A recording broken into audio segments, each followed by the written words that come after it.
canonicity, transmission, and translation, and we're at a point next Sunday where we're going to start actually getting to the King James Bible itself, and where it came from, how it was put together, and some of those subjects.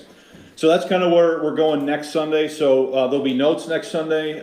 Sylvia, are you still okay? I should have probably asked you that privately, but sorry about that. So we'll have notes next Sunday, and we're going to get rolling again with that class, okay? So throughout the summer, we've had a number of different men that have talked about a lot of different topics, and I've just sort of filled in as there was openings in that calendar. Last week, I wasn't supposed to teach, but somebody had to cancel because of things going on in their family, etc. So what I've been doing this summer, when it's been my opportunity to teach, is I've been updating people on the research that I did some years back on Codex Sinaiticus, and whether or not Codex Sinaiticus was a 19th century forgery.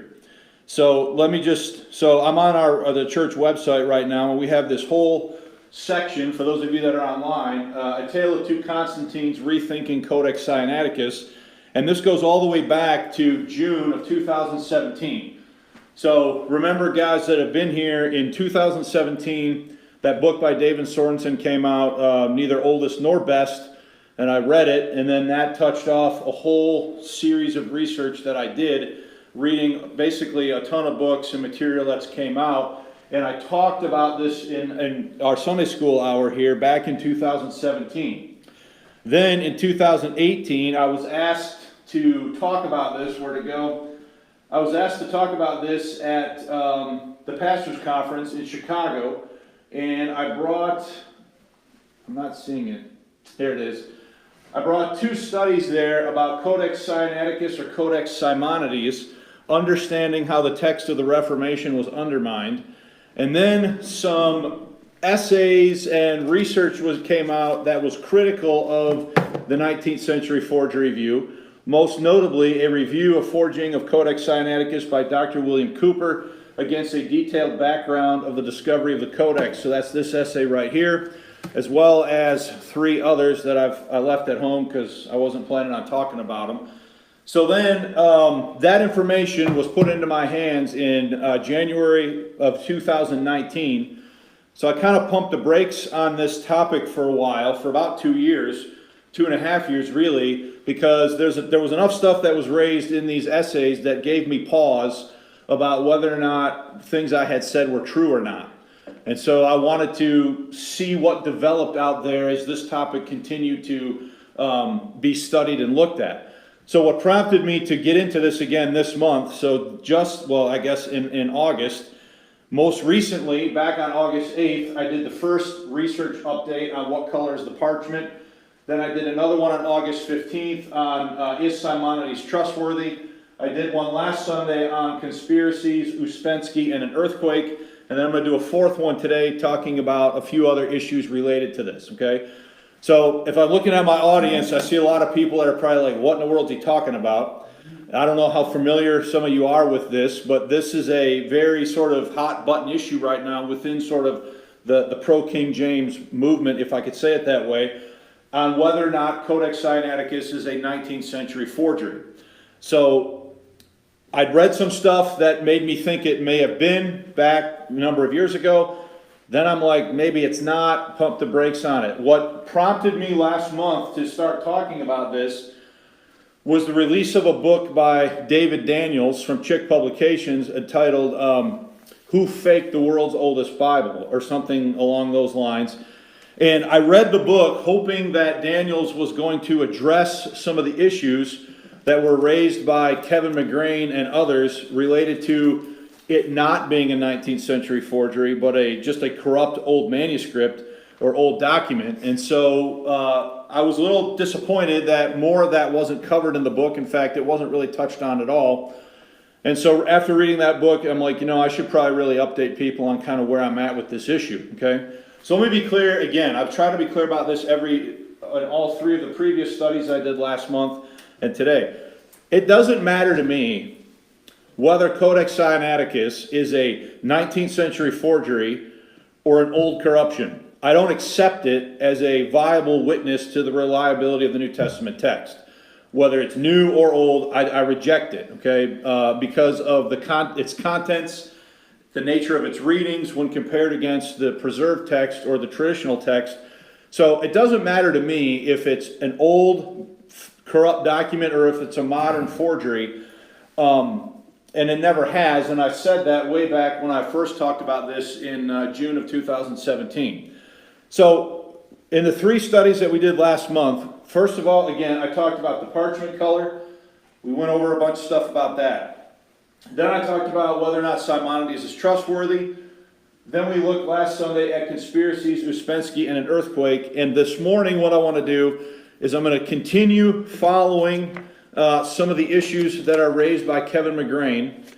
And I want to talk about 3 more things briefly. I want to talk first about Kalanicos, which I'll explain here in a second.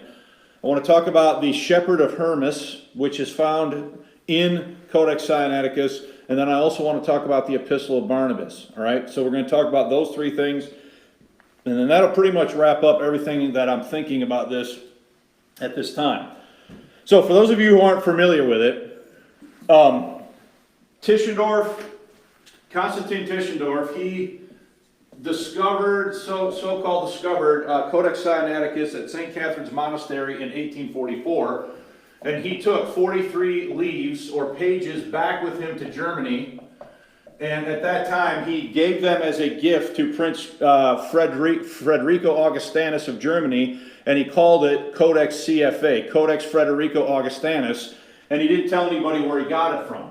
He goes back to St. Catherine's Monastery again in 1853, and he gets nothing. And then he goes back again in 1859, this time under the auspices of the Russian Tsar, because St. Catherine's Monastery was a Russian Orthodox monastery, and that's when he finds the remaining 315 leaves, and he brings them back as a gift to the Tsar of Russia, and then eventually he publishes these things, and they become known as, Tischendorf basically calls it Codex Sinaiticus as a result of where he found it from, okay? So that happens in 1859. Shortly thereafter, Constantine Simonides sees the published extracts of what Tischendorf found in 1859, and he goes to the British, he starts talking at first privately to certain people in Britain.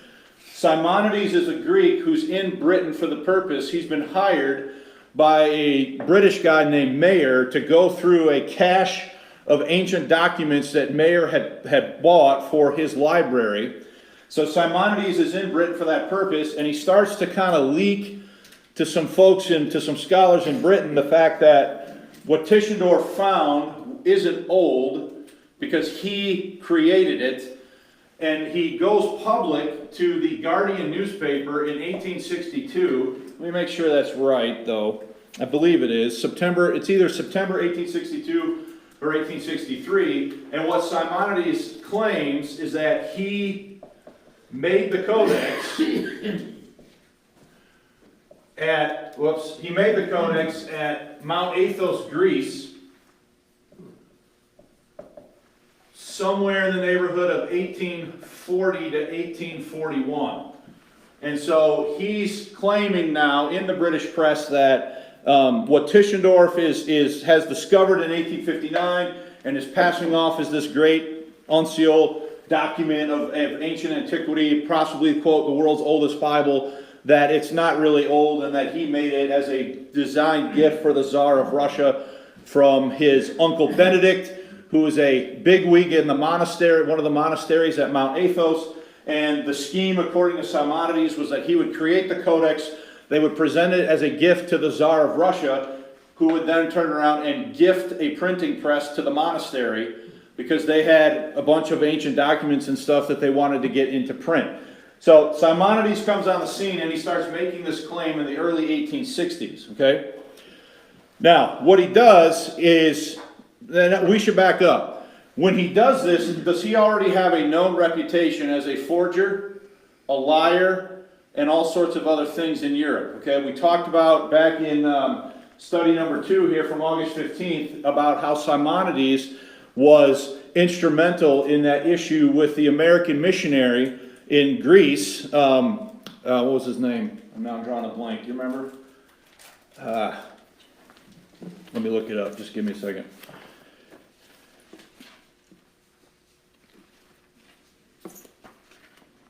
Why can I not remember his name?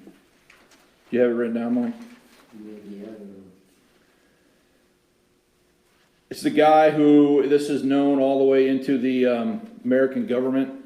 They talked about it in Congress. They dispatched warships to the Mediterranean to deal with the issues that were kicked up as a result of this. I'm drawing a blank now on the guy's name. I apologize. But anyway, Simonides is a known forger, he's a known liar, etc. And then he shows up in Britain in the British press claiming to be the true author of Codex Sinaiticus. And then that was debated in the British press for a period of about, depending on how you want to count the time, anywhere between a year to 18 months. The scholarly world accused him of being a liar. They didn't accept his claim. And a few people did, but most didn't. And so this has kind of been a debated thing. Now, this whole conversation about whether the Codex was a 19th century forgery lay dormant until about 2009. What happened in 2009 is something called the Codex Sinaiticus project, where the entire codex was digitized and put online as a joint effort between the British University, the University of Leipzig, and here you can see right here the cooperating institutions. So the British Library, the National Library of Russia, St. Catherine's Monastery, and Leipzig University. So all four of these institutions are involved in the Codex Sinaiticus project. And the idea, and you can see right here, it says experience the oldest Bible. So that's still the claim for Codex Sinaiticus, is that it's the world's oldest Bible. And they're saying so right there on their website, okay? So anyway, this whole conversation about it being a 19th century forgery or not was dormant until about 2009 when this website was put together. And the reason for that is this has on it full color images of the digital images of the actual codex. So here you can see a fragment of a page. The whole document was photographed and then uploaded to this website. And now that people have been able to actually look at it themselves, this has caused quite a stir about what's really going on with the manuscript or with the codex, okay? So that's me trying to get everybody in here who maybe doesn't have a clue what I'm talking about up to speed in about 10 minutes, okay? So I'm sure you probably have questions still, but I need to move on with the story.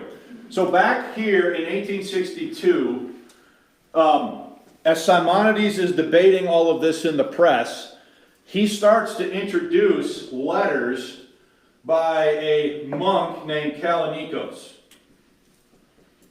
Okay? Kalanicos is conveniently confirming everything that Simonides is saying. So Simonides introduces letters to the British press that are allegedly sent to him from this guy Kalanicos. Okay?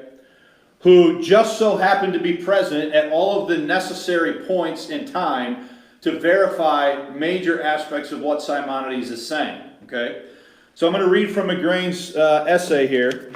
And again, this essay is a review of Forging Codex Sinaiticus by Dr. William Cooper against a detailed background of the discovery of the Codex by Kevin McGrane. This was published in 2018. And I'm going to read from page 74. And I'll tell you as we move on with this. So, into the controversy that Simonides stoked in the English press appeared his supposed correspondent, Kalanicos. This Kalanicos states that he witnessed Simonides writing the manuscript at Penteleon Monastery on Mount Athos in 1840. So, conveniently, Kalanicos now sends a letter saying that he saw Simonides at Mount Athos Monastery in 1840 writing the Codex. So Kalanicos sends a letter to Simonides. Simonides has the letter published. The letter is claiming that he was there in 1840 when Simonides was writing the manuscript. Okay? And that he witnessed Tischendorf, making off with the Codex in 1844. So according to this Kalanicos, he was at Athos in 1840 and saw Simonides making the manuscript, and he just so happened to also be there in 1844 when Tischendorf took the first 43 leaves from St. Catherine's Monastery in the middle of the desert on the Arabian Peninsula. Okay? So according to Kallinikos, he was there in 1840 when Simonides made the manuscript, and he was also there in 1844 when Tischendorf took the first 43 leaves back to Germany. So he just so happened to be in both places at those exact times. Okay, let's go on. Still reading from page 74. So, and that he witnessed Tischendorf making off with part of the Codex in 1884 at St. Catherine's Monastery and mutilating the remainder of it in 1859. So not only was Kalanicos there when it was made in 1840, not only was he there in 1844 when Tischendorf took the last 4 pages, but he just so also happened to be at St. Catherine's Monastery in 1859 when Tischendorf found the rest of it. Now listen, to me that's all just a little too convenient. This guy could have been anywhere, and he just so happens to be at these exact places at the exact times he needs to be there to see everything happening to the manuscript, right? So let's go on. How remarkable that he should be. So this is what McGrane says. How remarkable that he should be in exactly the right place at the right time. Dr. Cooper, with others, views Kalanicos as corroborating Simonides' account. But it's not difficult to demonstrate that in the lives of Simonides that he is corroborating, and that Kalanicos was not an independent witness. For example, in a letter to the Guardian in December 1862, Kalanicos wrote, so by the way, that is the right year, 1862, okay? So I have all these dates flying around in my mind, so I apologize for that. So, for example, in a letter to the Guardian in December 1862, Kalanicos wrote, "For I myself saw him," referring to Simonides, "with my own eyes in February 1840, writing it in Athos, and owning to the death of the head of the monastery, he left the work unfinished and went to Constantinople, taking the Codex with him." This is just parroting what Simonides had already written. But as we have seen, and is historically verifiable, the Penteleon Monastery, so that's the monastery there on Mount Athos, had the same head from 1821 until 1875. Now that's a whole point I'm not going to get into and cover. It's an important point, but I don't want to get into that. The falsity supports the identity switch invented by Simonides, so the conclusion becomes evident that the credibility of this witness is shattered. Many other examples can be multiplied and will be given elsewhere. Simonides invented Kalanicos of Thessaloniki to concoct false biographical material about himself, and for 7 rather scrappy lithographed manuscripts that Kalanicos supposedly published in Russia between 1853 and 1854, in which Simonides is portrayed as a doctor of philosophy and a knight. And as for our states, Kalanicos is said to have lithographed at Moscow in 1853 and at Odessa in 1854 certain letters between himself and Simonides and the patriarch Constantius, wherein repeated allusion is made to the Codex prepared by Simonides for the Tsar.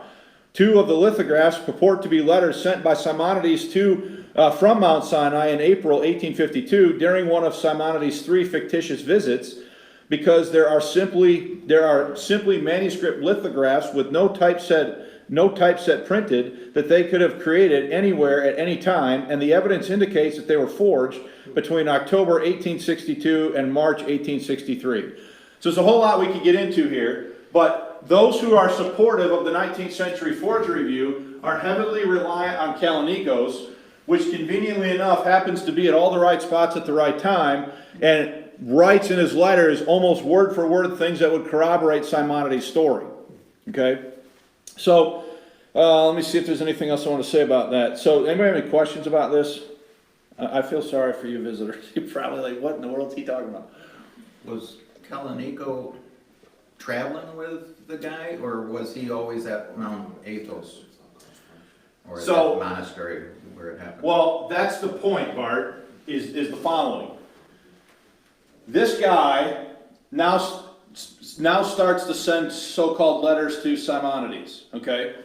In those letters, he claims to have been there in 1840 when it was made. He claims to have been, so this would have been on Mount Athos, Greece. He claims to have been present in 1844 when Tischendorf found the first 43 leaves and made off to Germany with them. He claims to have also been present in 1859 when Tischendorf found the last, and that he saw Tischendorf aging or mutilating the codex to make it appear what? Old. Which goes back to the point that we talked about on August 8th about what color is the parchment. And we've talked about that a couple different times, okay? So, what McGrane is saying is, this is just all too convenient. That now all of a sudden Simonides has this correspondent who's now writing letters and corroborating different parts of the story when there's little evidence that this guy probably was there. Now, what they're going to do is they're going to, and I have a copy of this at home, they're going to produce a log, or there was a Greek scholar named Spiro Lampros, is how I say his name, that's probably wrong, but he went to Mount Athos later in the 1800s, and he documents manuscripts that were in the monasteries on Mount Athos and published them in a catalog. And in that catalog, around a certain time, there is an entry for a guy named Simonides and a guy named Kalanicos within the same space of time, which seems to suggest that there was a guy named Simonides and there was a guy named Kalanicos, but whether or not that's the same Kalanicos is another matter. Okay, and McGrane talks about all of that. I'm not going to get into all of that part of it because it's very integral and involved, but I just want to read this next part. Kalanicos was very useful to corroborate Simonides' tales and invent a false backstory for him. And of course Simonides could and did put libelous comments under his name. He had learned a hard lesson that affixing his own name to diabolical lies when living persons, as though an eyewitness, as he had done to Jonas King. That was the missionary, Jonas King. The American missionary Jonas King was a missionary to Greece, and Simonides accused him of all manner of very sick things that this guy was doing in an attempt to get the witness of the gospel expelled out of Greece. Accused him of having orgies in his house and all sorts of things, right? And so this raised a lot of issues in Greece, and this was known even into the American Congress, and I talked about that in this study right here, August 15th. So let me go back. So he had learned a hard lesson that affixing one's name to diabolical lies about living persons as though an eyewitness, as he had done to Jonas King and others in Athens in the 1840s, could land one with some unfavorable results. But Kalanicos, his invented correspondent, was conveniently always on the move all over Africa, Asia, and Europe, and could never be traced, and thus could say whatever he liked, pretending to be an eyewitness.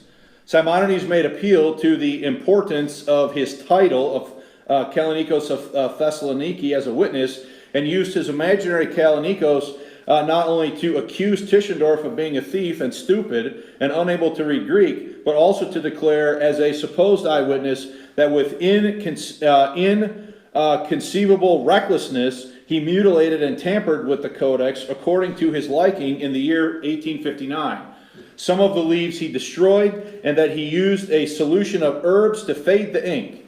In one of these Kalanicos letters, we see the familiar tone of Simonides against Jonas King being repeated, this time against Tischendorf, quote, "The master and pupil of all guile and all wickedness, the German Tischendorf, deceives the world by his reputation. Now, this thy business, i.e. Simonides, to prove and proclaim the man's real character and to show how different it is from what it appears to be." Here Simonides, through Kalanicos, is indulging in self-justification, justifying his attacks on Tischendorf as though at the instigation and encouragement of a holy man, Kalanicos, i.e. himself. It is very regrettable that Dr. Cooper has been taken in by the deceptions of Simonides and thus repeats his libels. So, my point here is, The evidence seems to suggest that not only that Kalanicos is not a real person, that he's a person that Simonides has made up to insert into the debate, into the British press, to try to corroborate certain points in his story. Okay? So he was never interviewed, he only had letters? This guy was never interviewed by anybody in the press. Yeah. He's moving all over, nobody can ever find him, conveniently. Convenient, yeah. Yeah. And so, now, this was a common name. It probably, just like Simonides, frankly, was a common Greek name. So there probably are 1 million Kalanikoses running around, and 1 million Simonides running around. So, that's that point. Anybody have any questions about that point? So, what I would say is what we're doing now is we're stacking evidence together, right?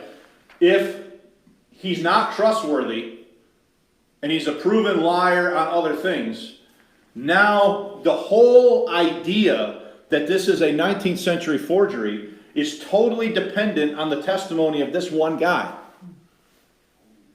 It's all hinging on whether or not Simonides is telling the truth. If he's telling the truth, then obviously he'd be right, and it is a 19th century forgery.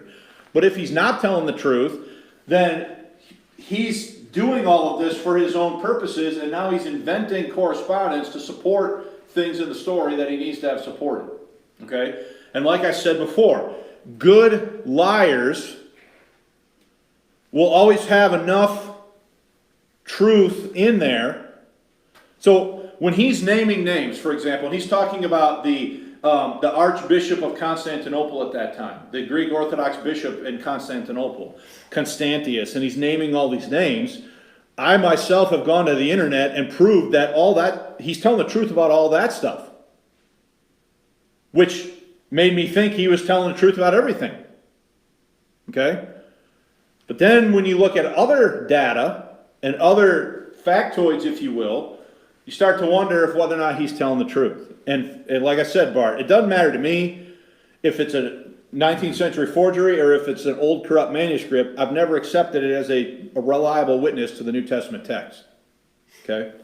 Now, the motivation is, this is the whole Bible in these texts, right?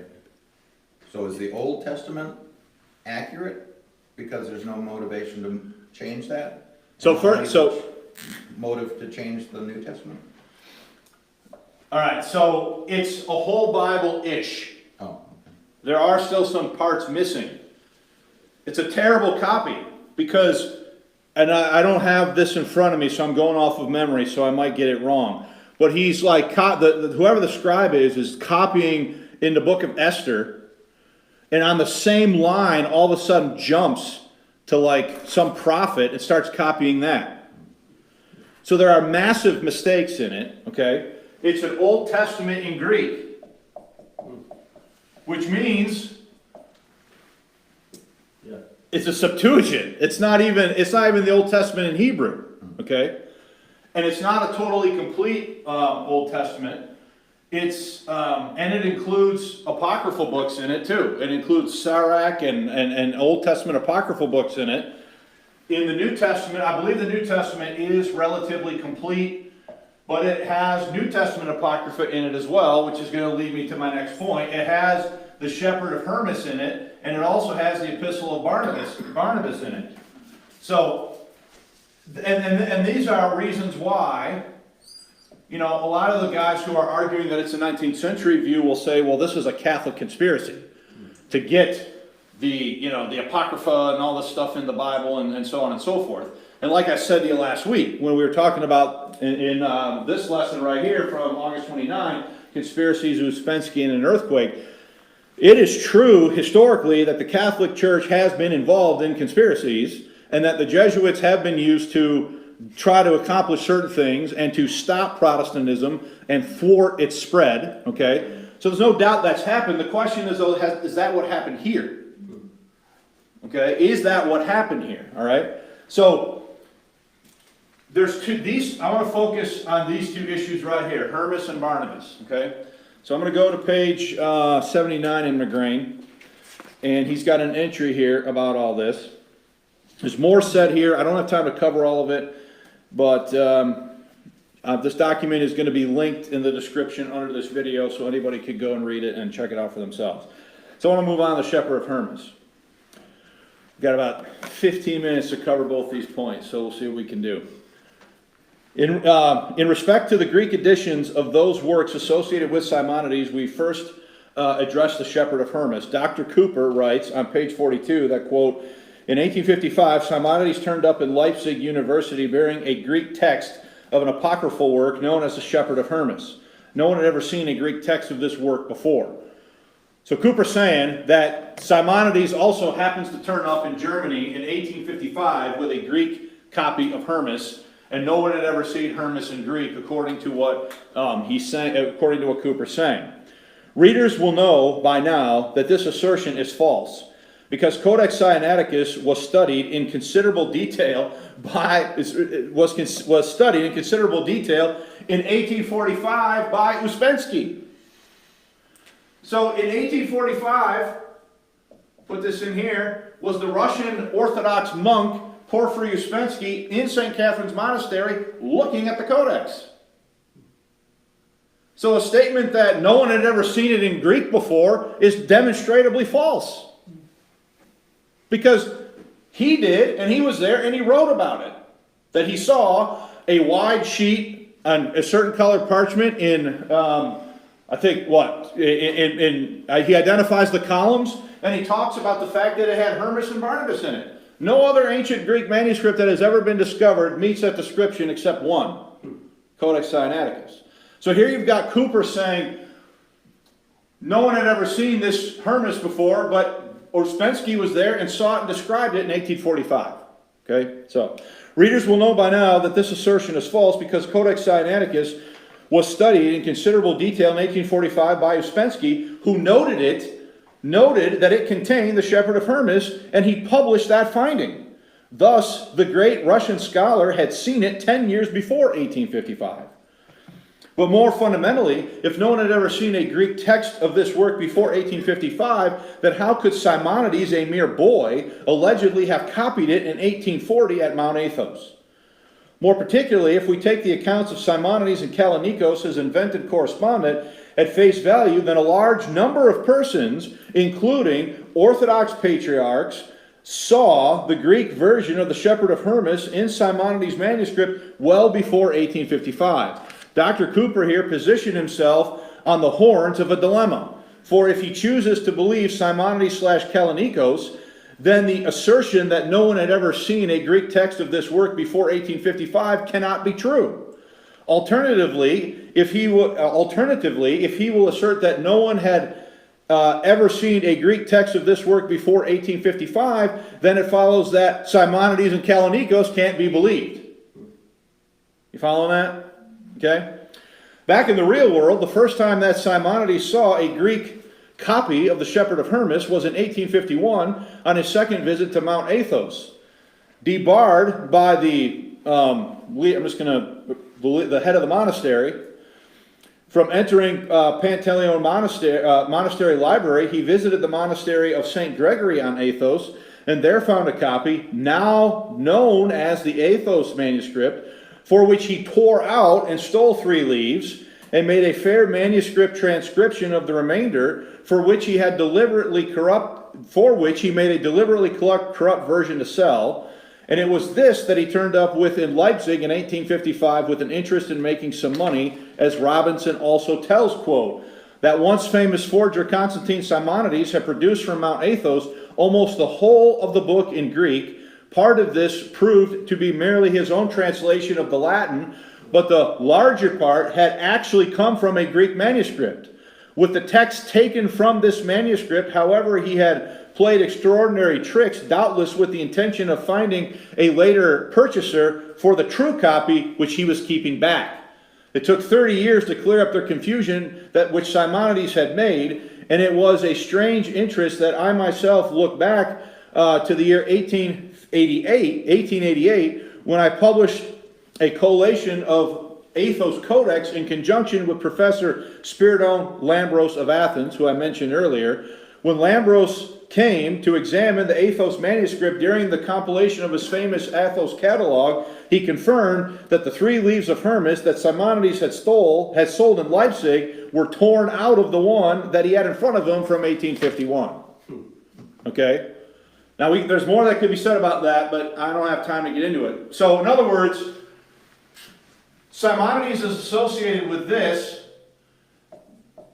in 1855, trying to sell a fake one so that he presents one that's fake, keeping this one back, and he got the first 3 chapters of Hermas by ripping it out of the one that he found in Greece on Mount Athos in 1851, and Lambros and this other gentleman that I just quoted from give independent confirmation that when they looked at the one on Athos in 1888 to do the catalog, guess what was missing?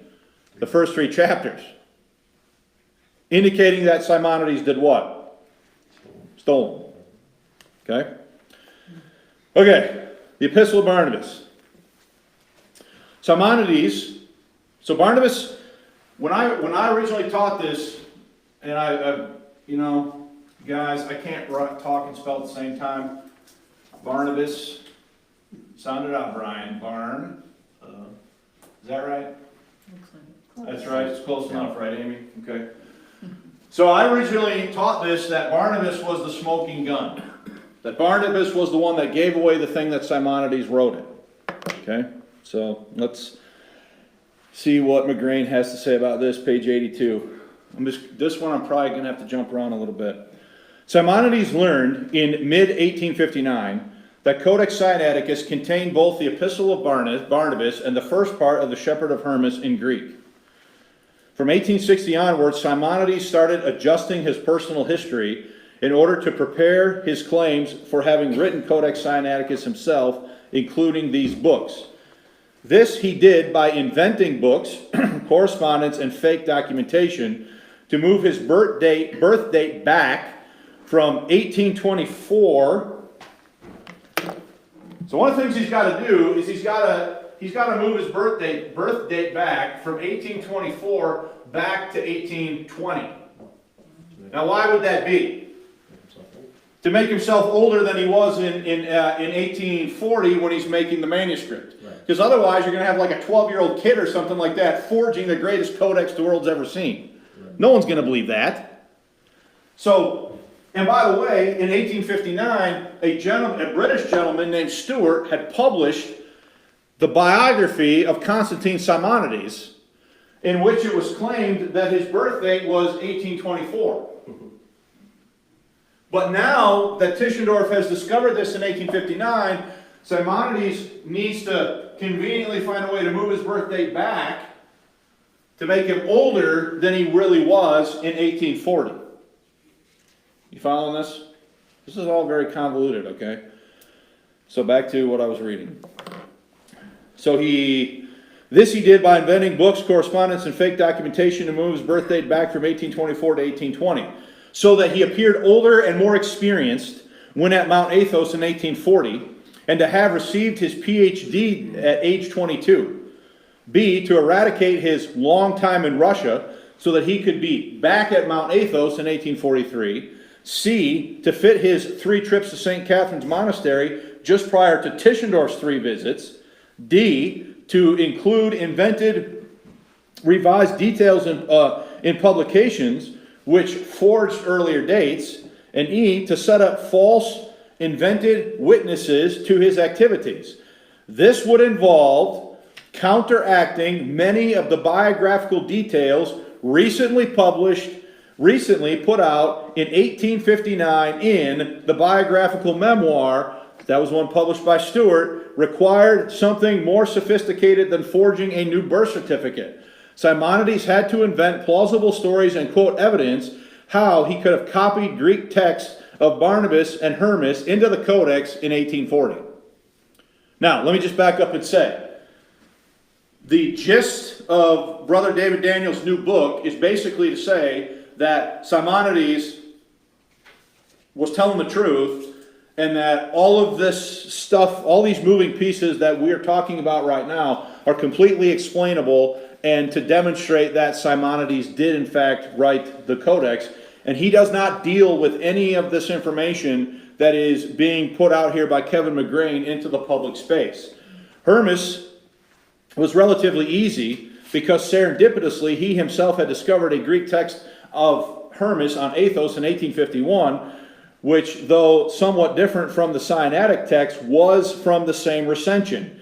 It was doubly fortunate that the text in Sinaiticus was only the first part of the book, because then no problems need arise concerning the ending, which was also missing in the manuscript that Simonides transcribed in 1851. So, having brought the text to the attention of scholars in Leipzig in 1855, the first time these scholars had seen a copy of most of the book in Greek, supported by 3 of the leaves which he had stolen from the manuscript, many scholars, including Tischendorf, had given him the benefit of the doubt that such a manuscript had long existed on Athos. Simonides judged that this was sufficient to underpin his story that the text had been available on Athos for him to copy in 1840, but that he only wrote the first part of the book because he ran out of parchment in the Codex. So, but what did he do with the Epistle of Barnabas? 2 independent scholarly editions of the Greek text appeared in 1857, but were missing the first chapters. No complete Greek text of Barnabas was known by Western scholars, and Simonides had not hitherto mentioned that he had ever seen a copy. How could Simonides therefore have written Barnabas in Codex Sinaiticus as he alleged, when no Greek text of the whole epistle was known to exist in the West before 1859, nor published until 1862? It was solving this problem that gave rise to 2 ingenious forgeries, this time in printed form rather than manuscript, and it gives us a fascinating window into the lengths Simonides would go to support the Codex Sinaiticus narrative. Okay, so I'm going to jump off from reading that, and I'm going to try to explain this without reading it. So, as part of his story, in 1862-63, he claims that in 1843, he published in Greece a copy of Barnabas in Greek. So has anyone? And by the way, before these years, he never said anything about this Greek Barnabas. Never talked about it. Never said anything about it. And the scholars, that are into this stuff, they've never even seen one. And there's not even one published until, what was the year I just read? 1862. Okay. So let me grab a couple things here. So this was the Star of the East newspaper. The Star of the East newspaper was a legitimate paper that ran in Greece, and I'm going to turn to the pages where McGrane talks about the Star of the East, so bear with me for a second.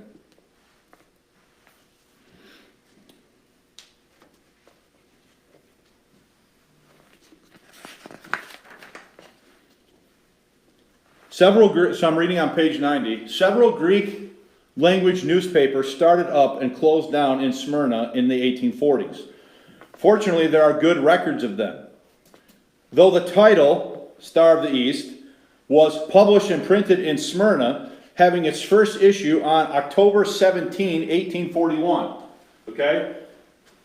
So I'll tell you why this is important. So a lot of dates here. Okay? 1841, you've got the Star of the East newspaper. It was published in 1841. I said October, didn't I? Yeah. Did I say October? I think so. It's published in October 1841. Where was that? Okay. And it ceased publication in the middle of 1842. So this paper runs for a little less than a year. Star of the East. It was a legitimate paper in Smyrna, and it ran for about a little less than a year. So reading again from page 90. Though the title Star of the East was published and printed in Smyrna, having its first issue on October 17, 1841, it ceased publication in mid-1842, so that there certainly were no editions in 1843. The paper had already gone belly up before the end of 1842. Okay?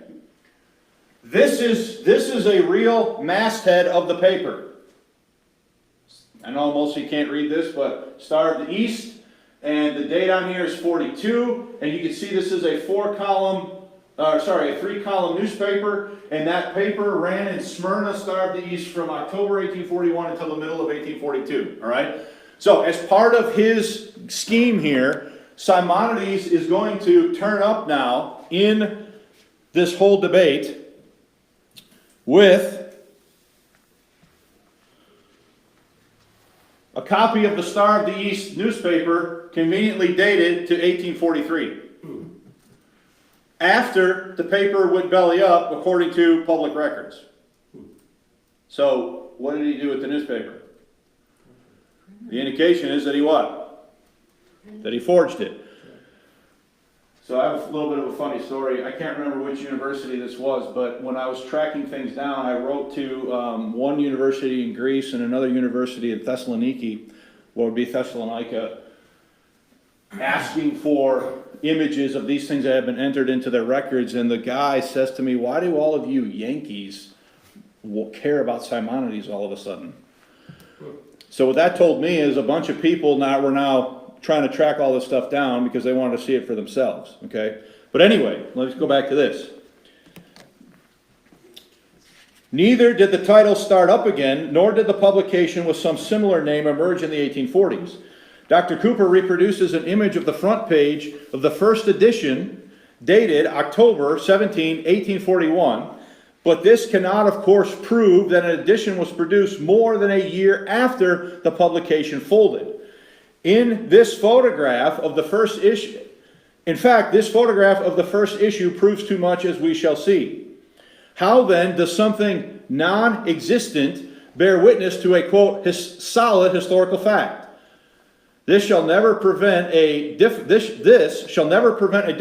for the conspiracy theorist, Dr. Cooper, that the total lack of evidence anywhere for the existence of the editions of the Star of the East after May 1842 is part of the conspiracy. For all the evidence has been deliberately removed, mutilated, or disappeared from the public record, according to what Cooper is saying. Would it not have been appropriate to check whether the newspaper had ceased publication before making such statements? Unsurprisingly, Dr. Cooper gives no evidence whatsoever for his assertions. Neither can he, since no one can remove and make to disappear something that never existed. But Simonides had already anticipated matters.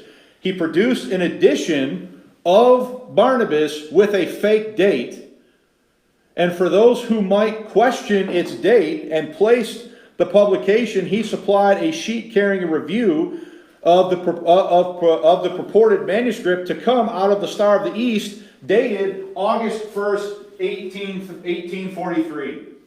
So not only does Simonides, according to McGrane, not only does he fake a Barnabas, backdated to 1843, but that he publishes a review of it in the Star of the East paper, dates it to August 1st, 1843, proving too much.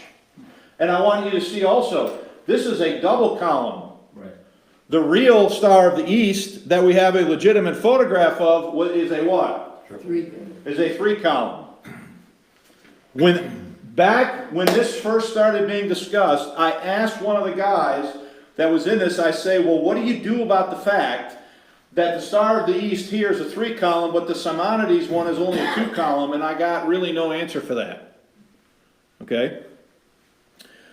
But Simonides has already anticipated, and by the way, I can show you also so there's the whole page. So his thing starts like right here, his review of Barnabas, or is it here? I can't remember where exactly, but it's on this page. And here's his copy of Barnabas with the date what? 1843 put on it. Okay? So I got to move quick. But Simonides has already anticipated matters. He had produced an edition of Barnabas with a fake date. That's this right here that I'm showing you. And for those who might question its date and place of publication, he supplied a sheet carrying a review of it purporting to come from the Star of the East. So that's this one right here. Dated August 1st, 1843. Dr. Cooper suggests how improbable it would be for Simonides to forge a complete edition of the newspaper and hopes thereby to disprove the objection that he supplied was a forgery. A copy of the alleged review in the Genedarius library and purports to be a supplement of the newspaper edition number 26, August 1st, 1843. So that's this. This is in the Genedarius library, and you can see what's the page number on this. It says 423. Okay? That's going to be important here in a second. It is not even a large sheet folded as a bifolium like a newspaper. So that's this right here. It's not even a large sheet. It's just a standalone sheet. So you know how you get the newspaper and it's folded in half? Okay? It's not even folded in half. It is not even a large sheet folded as a bifolium like a newspaper, but as a single sheet, one leaf printed on both sides. Producing one single sheet of this size would have been a straightforward job for any decent printer, and who, after all, supplied the forged reviews to parties interested in seeing Simonides' Barnabas edition? None other than Simonides. But a supplement to issue number 26, dated August 1st, 1843, never existed, and of that we can be certain. As evidence from the image of that Dr. Cooper provides in his book, the first edition of this title was October 17, 1841, and being a weekly publication, issue 26 came out as expected on April 10, 1841. Okay? Just to be... What? 42 or 41? That's a misprint. It's got to be 42. Yes, good catch. Just to be clear about this, we exhibit below the masthead of the subsequent issue, 27, on April 17, 1842. So yes, that was a misprint. This evidence forever closes any glimmer of an issue 26 in 1843. So Simonides in his forgery proving too much. Okay? Simonides took great delight in trying to make fools of academics, and he is still making fools of those who thinks his forgeries are genuine 160 years later. In this particular case, Simonides deliberately included certain clues in his forged review sheet for his own merriment, including the following. Number one, Simonides most implausibly put his initials at the end of the previous article in this fake supplement sheet immediately prior to the review of his book. So I don't remember where that showed up here. Right here. Those are Simonides' initials right before the review of Barnabas, alleged review of Barnabas. Second, though the weekly edition was only a bifolia, making an eight-page newspaper, which does not bear page numbering, Simonides' fake supplement sheet bears the incredible page numbers. It does say 225. It's rubbed off. 225, and if you look at the other side, 425 and 426. So obviously those are the page never ran. The newspaper never ran more than 8 pages. So each edition, it was published every week. Each edition was 8 pages. Where's 425 and 426 coming from? From a newspaper that went defunct a year and a half earlier, or a year earlier at least. Number 3. Was he trying to date it like it had continued? Yeah. Would that have worked out with those numbers or not? No. Okay. Because of the way but it wouldn't have worked out with the issue number, and it wouldn't have worked out with the page number, is what McGrane's saying. The weekly edition, while it ran, was produced and sold on a Friday. However, the date of Simonides' fake review, August 1st, 1843, is for a newspaper edition produced and sold on a Sunday. So August 1st, 1843 was a Sunday, not a Friday, and all the documented history we have on the Star of the East newspaper, when it ran, it was released every Friday. Which is ridiculous amongst the Greek Orthodox community there and then.